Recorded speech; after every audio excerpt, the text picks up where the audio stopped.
les territoires ruraux, parce que ce n'est pas toujours le cas. Et malgré tout, on représente 88% de l'espace national et plus de 30% de la population française.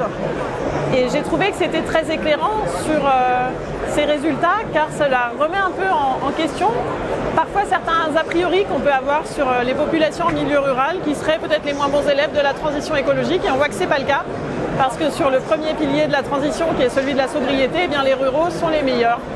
Pour moi, il y a vraiment un effort très important à faire sur la réhabilitation du patrimoine bâti, parce qu'il y a des situations qui ne sont pas acceptables socialement. Donc on attend les maires ruraux d'avoir des moyens vraiment affectés sur la réhabilitation de nos centres-bourgs, parce que souvent les populations n'ont malheureusement pas les moyens de porter le reste à charge, malgré les dispositifs de soutien.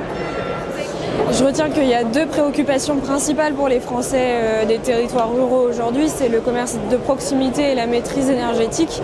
Et c'est vrai que nous, chez Bouge ton Coq, c'était vraiment passionnant d'entendre cette restitution, parce que ça nous conforte sur les actions qu'on mène en ruralité.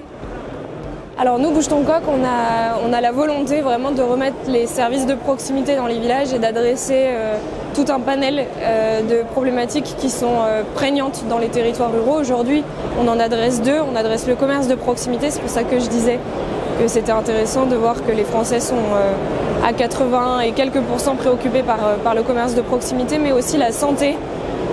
On adresse la santé dans les déserts médicaux. Et peut-être demain la précarité énergétique en ruralité, la mobilité, le bien vieillir. Voilà, on est vraiment on a la volonté d'adresser toutes ces problématiques en ruralité en proposant des solutions qui seraient co-construites avec beaucoup d'acteurs issus à la fois des pouvoirs publics, des entreprises comme Elio et portées en local par les citoyens.